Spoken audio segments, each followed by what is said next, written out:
निशाना टकराती, हवा दरख्तों से ये कहती, फूलों पर भंवरों की गुनगुन, उनसे हर पल ये दोहराती। तन्हा न रह सकेंगे, तन्हा न रह सकेंगे।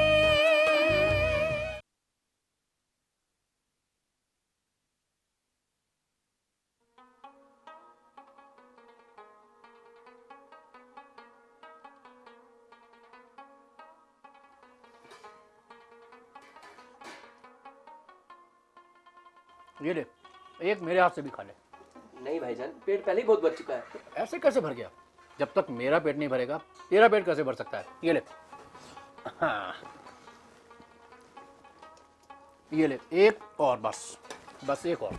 सच भाईजान, पेट पहले ही बहुत भर चुका है, बिल्कुल भी जगह नहीं है। ऐसे कैसे जगह नहीं है ईशान? जगह बनाएगा तो बनेगी ना। ये ले, बस आखिरी है। भाईजान बिल्कुल ठीक कह रहे हैं ईशान। और फिर मैंने तेरी पसंद की सेवइयां बनाई है, वो कौन खाएगा? वाह सेवइयां। अरे अल्लाह ताला तुम भाई बहनों की मोहब्बत बरकरार रखे। क्यों अम्मी जान, आपको कुछ शक है क्या? चुप पगले, शक नहीं है, ये एक माँ की दुआ है। हाँ, ये बात तो ठीक है अम्मी, माँ की दुआओं में बड़ा असर होता है। और आपने देखा अम्मी, ईशान के चेहरे पर कैसी रौनक लौट आई है। अरे नजर क्यों लगा रहे हो मेरे चांद से बेटे को? पिछले 15 दिन से माँ के हाथ का खाना खा रहा है, अब रौनक नहीं आएगी तो कब आएगी? बिल्कुल सही कहा आपने। और हाँ ईशान, तुम्हारे लिए एक मशवरा है मेरे पास। जी भाईजान। आजकल 12वीं जमात के प्राइवेट फॉर्म भरे जा रहे हैं, तुम भी लगे हाथों फॉर्म क्यों नहीं भर देते? भाईजान 12वीं जमात के फॉर्म भर तो दूं, पर मेरी पढ़ाई तो कुछ भी नहीं। वो सब तुम छोड़ दो ईशान, वो सब मैं करा लूंगा, तुम बस अपना जहन बना लो। हाँ ईशान, भाईजान बिल्कुल ठीक कह रहे हैं, तुम बस फॉर्म भर ही दो। नहीं आपा, मेरी पढ़ाई तो कुछ है ही नहीं। अब जब जिम्मेवारी ले ही रहा है तेरा भाई, तो तैयारी भी वही करवा देगा। और ये तय रहा कि कल हम लोग जाकर स्कूल में फॉर्म भर रहे हैं। जैसा आप मुनासिब समझे भाईजान।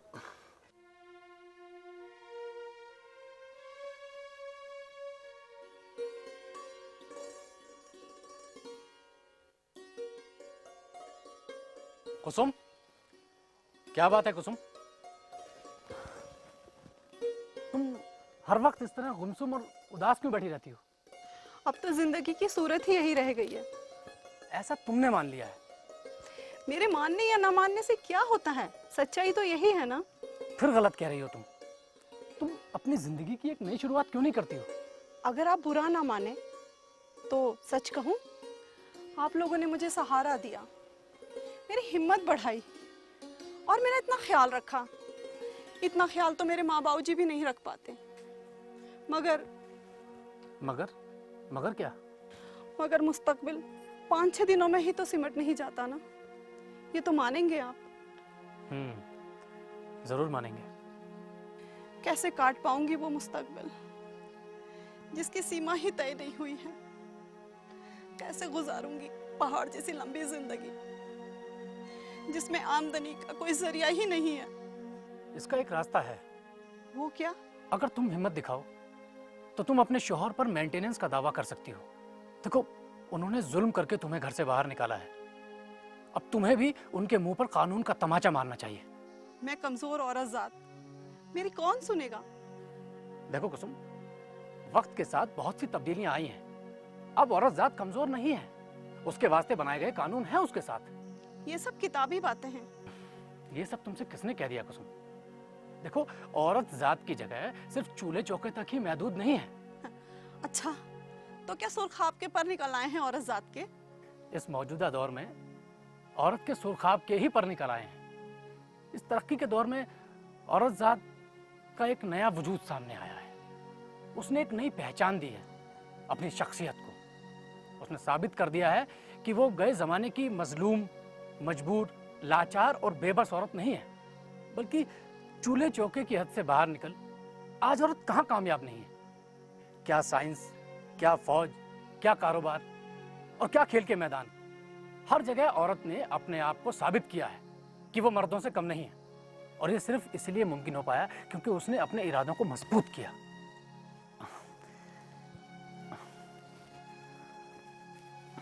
लगता है मैं कुछ ज्यादा ही बोल गया। नहीं नहीं, आपने जो कहा है बिल्कुल सही कहा है, मगर मेरी जरूरत है आमदनी का कोई फौरी जरिया। वो भी बन जाएगा। तुम्हें याद है कुसुम, हाई स्कूल के इम्तिहान के दौरान मैंने तुम्हारी मदद की थी और तुम अव्वल दर्जे से पास भी हुई थी, और शुक्रिया के तौर पर तुमने अपने हाथों से काट कर मुझे ये रुमाल भी दिया था। हाँ, दिया तो था। और तब मैंने तुमसे कहा था कि तुम कमाल की खूबसूरत कशीदाकारी कर लेती हो। हाँ, कहा तो था। तो फिर तुम्हारा यही हुनर तुम्हारी आमदनी का जरिया क्यों नहीं बन सकता कुसुम? बिल्कुल सही कहा आलिया ने। अब तुम अपने पुराने बक्से तलाशो और मुझे कुछ नमूने दे दो। मैं एक आध रोज़ में दिल्ली जा रहा हूँ। वहाँ पर मेरा एक दोस्त है जो कपड़ों की कढ़ाई का एक्सपोर्टर है, उसको मैं ये नमूने दिखाऊंगा। हाँ कुसुम, भाईजान बिल्कुल ठीक कह रहे हैं। और फिर क्या पता इसी से तुम्हारे लिए आमदनी का कोई रास्ता निकल आए। अब ज़्यादा मत सोचो, मैं चलता हूँ। थाने पहुँचने में पहले ही देरी हो चुकी है। और हाँ, नमूने तुम आलिया को दे देना, ठीक है? खुदा हाफिज। बस मैडम, अब ज्यादा मत सोचो। खाना नहीं खाना है क्या? ठंडा हो गया है, कब का लेकर आई नहीं हूँ मैं। मगर मैं अकेले नहीं खाऊंगी। तो क्या किराए पर लोगों को बुलाना होगा?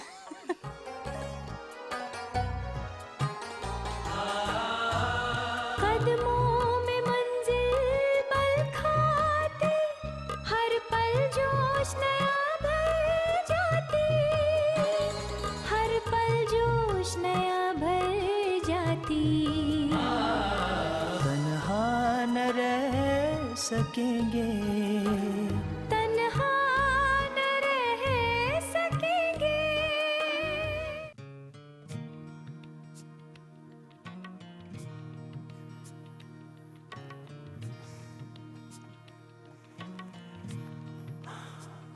अरे भाई कुसुम, ये तुम किन छोटे मोटे कामों में लगी रहती हो?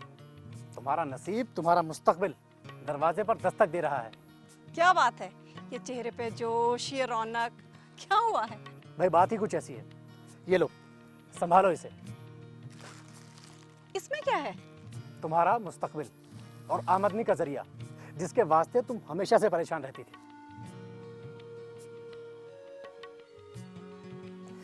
चौंक गई ना? ये सब क्या है? 100 पीसों का शुरुआती ऑर्डर है। अब इन पट्टियों पर तुम्हें अपने हाथों से कशीदाकारी का हुनर बिखेरना है। इंशाअल्लाह आने वाले दिनों में पीसों की तादाद भी बढ़ जाएगी। मेरी तो समझ में ही नहीं आ रहा है कि मैं किन अल्फाजों में आपका शुक्रिया अदा करूं। अल्फाजों की जरूरत नहीं है, और मैं इतने सूखे में तलने वाला भी नहीं। तब भाई एक गर्म प्याली चाय की हो जाए बस। अब देखो ना, अभी अभी दिल्ली से आया हूँ और मुझे थाने भी भागना है। हाँ, जरूर अभी लेके आते। लेकिन जरा जल्दी।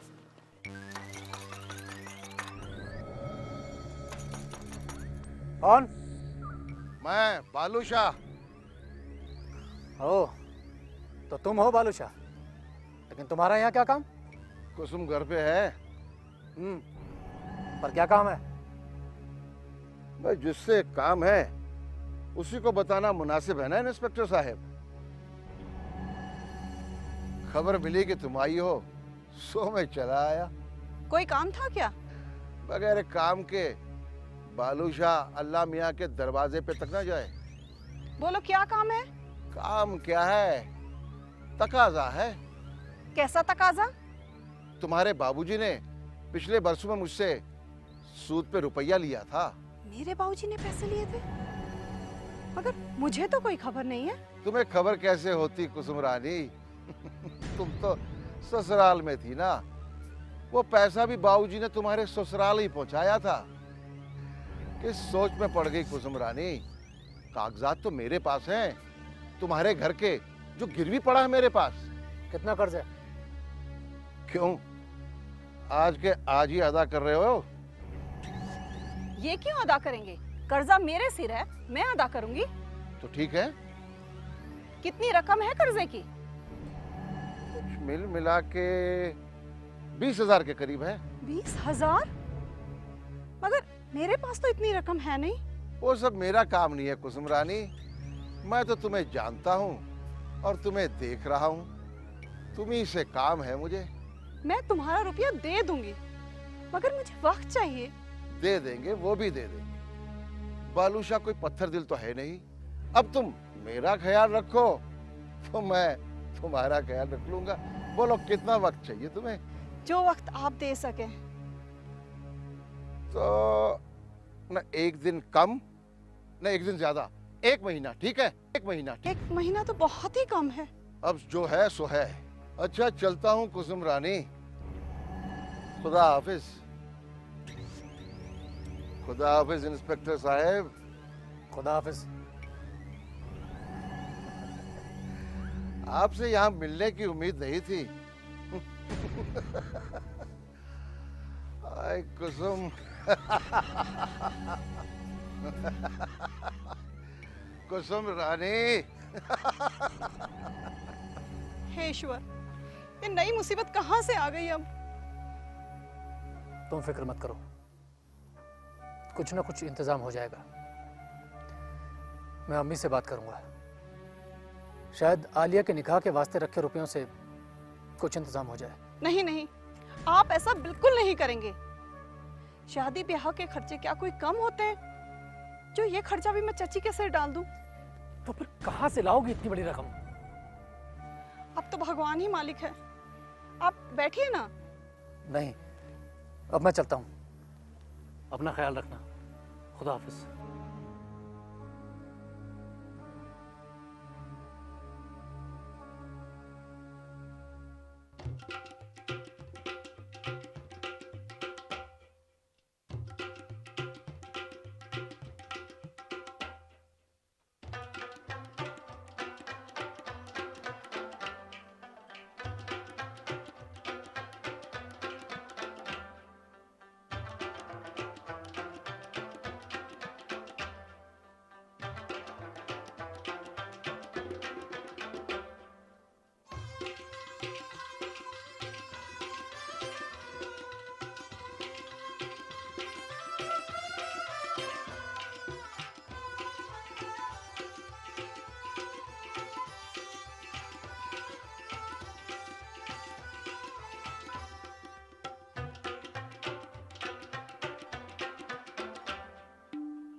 सामान निकाल के रखवा दिया था, रात तो आ गई है, तैयारियां बाकी हैं।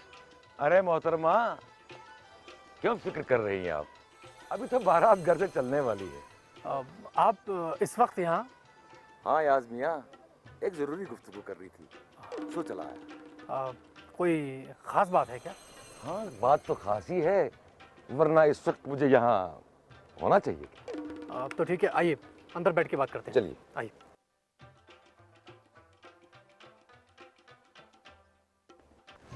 आप लोग तशरीफ रखिए, मैं आता हूँ।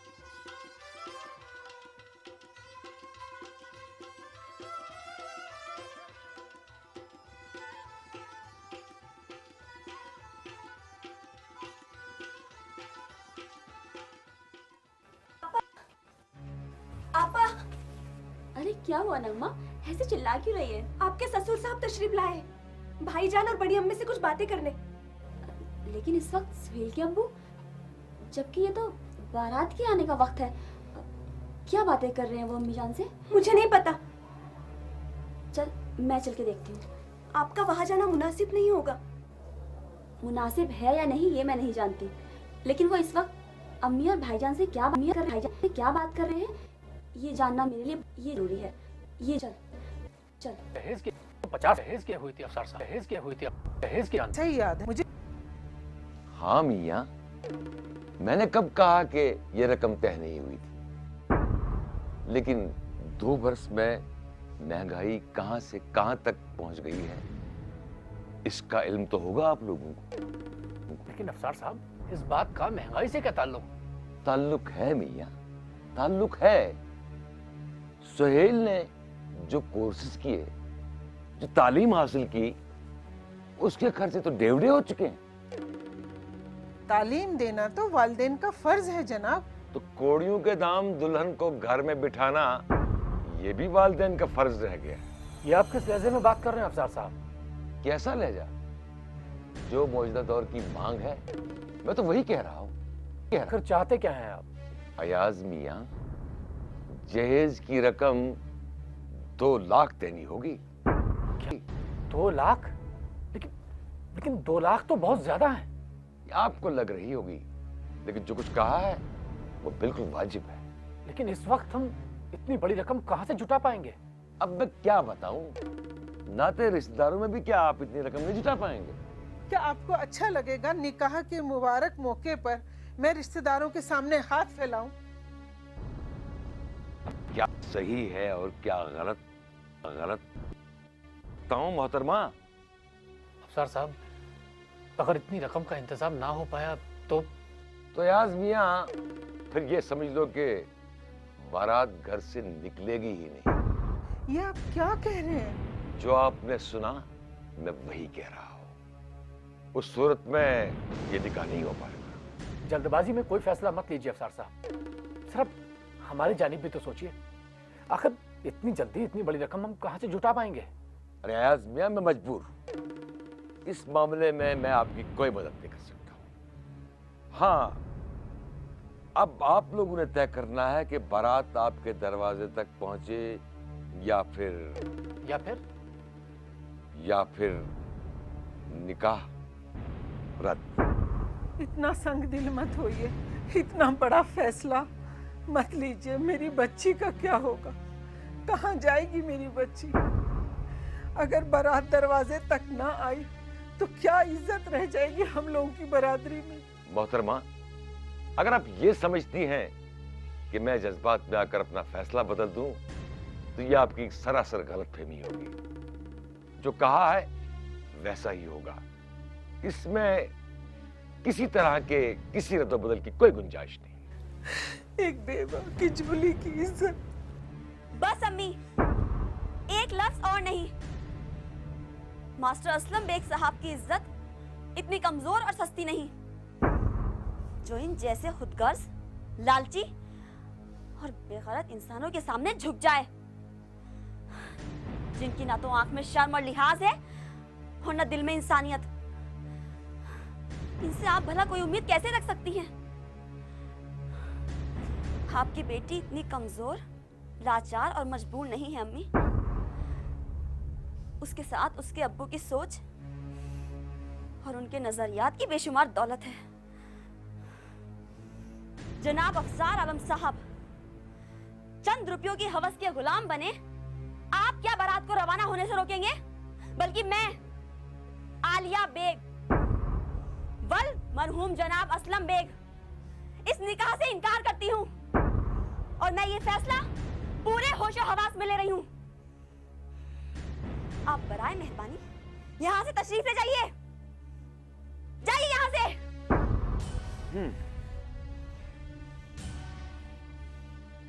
मैंने कहा जाइए यहाँ से।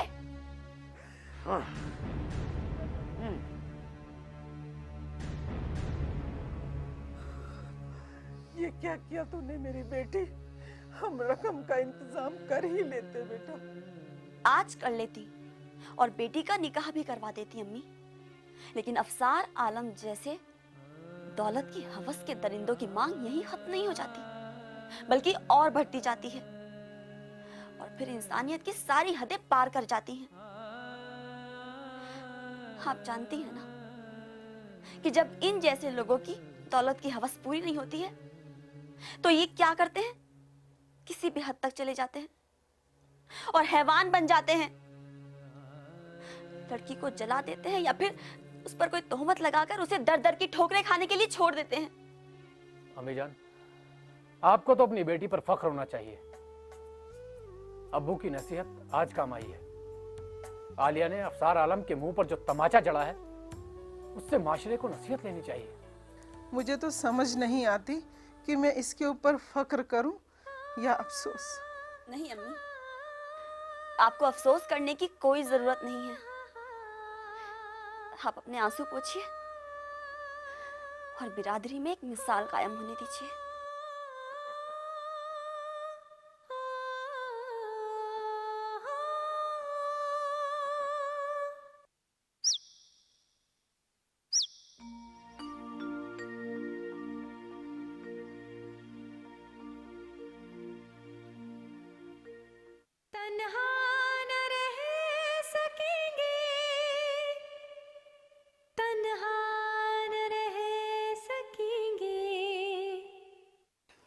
कैसी हो कुसुम? अरे आलिया आओ बैठो। लगता है तुम यहाँ का रास्ता ही भूल गई हो। नहीं नहीं, ऐसा कुछ भी नहीं है। अगर ऐसा नहीं है तो याद करो, तुम पिछले 15 दिनों में कितनी बार आई हो यहाँ पे। ये तो तुम ठीक कह रही हो कुसुम, पर क्या बताऊं, घर से बाहर निकलने का बिल्कुल दिल ही नहीं करता। क्यों, ऐसा क्यों? पता नहीं, मुझे खुद भी नहीं पता। नहीं पता। क्या निकाह से, क्या निकाह है तुम्हें? नहीं कुसुम, कतई नहीं। बल्कि अफसार आलम साहब जैसे लोगों के वास्ते शायद वही जवाब होना चाहिए था। तो फिर जानती हो कुसुम, उस रोज के बाद से आस पड़ोस गली मोहल्ले के लोगों की जैसे नजरें ही पलट गई हैं। क्या मैं, क्या भाईजान और क्या अम्मी जिधर से भी गुजरते हैं जैसे लोगों की सवालिया नजरों का सामना करना पड़ता है। वो लोग क्या समझेंगे तुम्हें? तुमने जो मिसाल दी है उसके लिए हिम्मत, तुम उन लोगों की फिक्र मत करा करो। नहीं कुसुम, उन लोगों की फिक्र भला कौन करता है, लेकिन उन लोगों की निगाहों में जो सवाल है और उनमें जो नफरत है। लेकिन कुछ लोग ऐसे भी हैं जिनकी नज़रों में हमारे लिए इज्जत बढ़ गई है। अब सबके नज़रियात एक से तो नहीं होते ना। सो तो है। छोड़ो ना, तुम भी ये क्या लेकर बैठ गई? ये तुम क्या कर रही हो? कशीदाकारी के लिए 100 पीस का ऑर्डर था, सो मैंने तैयार कर दिया है। अरे वाह, ये तो बहुत अच्छी खबर है। हाँ याद आया आलिया, जब तुम आ ही गई हो तो इसे साथ ले जाना, तुम्हारे भाई ना इसे कोरियर करा देंगे। अस्सलाम वालेकुम मोहतरमा। तुम्हारे आने की वजह? अभी तो मियाद के पूरे 15 दिन बाकी बचे हैं। अरे मैंने कब कहा कुसुम रानी कि अभी दिन नहीं बचे हैं। तो फिर तुम्हारे आने की वजह? उस दिन आया तो भाई साहब यहाँ डेरा जमाए बैठे थे। आज उनकी बहन यहाँ बैठी है जिसने बारात आने से पहले अपने बारात को लौटा दिया। वारे परवरदिगार तेरे रंग हजार। बकवास बंद करो और जिस काम से आए हो वो बताओ। दफा हो जाओ यहाँ से।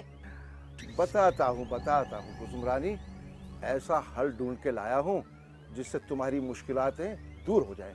जो बोलना है जल्दी बोलो, मुझे और भी काम है। ठीक है कुसुम रानी, सुनो, एक सूरत और भी है जिसमें तुम्हें कर्जे की रकम भी ना अदा करनी पड़े और मकान के कागजात भी मिल जाए। क्यों, है ना दूर की कौड़ी। ये बस बालूशाह सिर्फ तुम्हारे लिए सोच के लाया है। वो कैसे? मुझसे निकाह कर लो, रानी बना के रखूंगा। चुप रहो बालूशाह, तुम अपने आप को क्या समझते हो? एक लफ्ज भी अगर अपनी गंदी जुबान से निकाला ना तो मुझसे बुरा कोई नहीं होगा। इतना मारूंगी, मार मार कर तुम्हारा मुंह नोच लूंगी मैं। क्या समझते हो तुम अपने आप को? एक कमजोर औरत समझते हो मुझे? एक तो सास ससुर ने मुझे इतना परेशान करके रखा हुआ है। अगर औरत अपनी आंच पे आती है ना तो चंडी का रूप ले लेती है, उसमें माँ की पूरी शक्ति आती है। तुमने मुझे कमजोर समझ के रखा हुआ है। निकल जाओ यहाँ से, निकल जाओ यहाँ से। कुसुम रानी, चीखना तुम्हारे गले के लिए ठीक नहीं है। मेरी बात पे गौर कर लो, फिर मानना न मानना तुम्हारी मर्जी। निकल जाओ यहाँ से, मैं कहती हूँ इसी वक्त निकल जाओ यहाँ से। तुम्हारे कर्जे की रकम तुम तक पहुंच जाएगी। दोबारा अपनी मनहूस शक्ल मत दिखाना, कह देती हूँ मैं। ऑफ, ये तेवर क्यों यारों के दम पे है ना। एक बात कान खुल के सुन लो कुसुम रानी, तेरा और तेरे यार का जीना हराम ना किया तो मेरा नाम भी बालूशाह नहीं है। जा जा।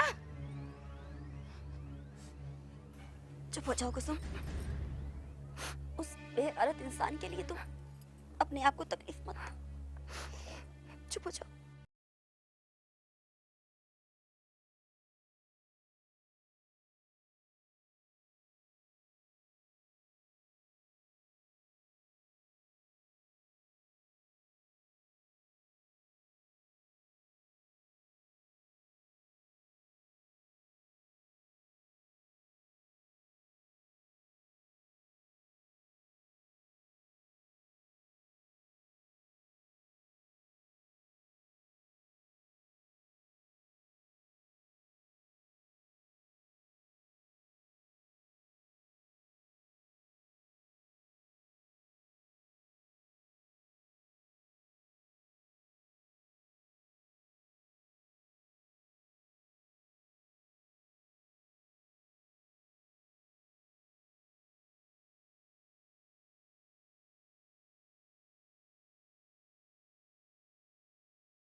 फलसफा हुआ?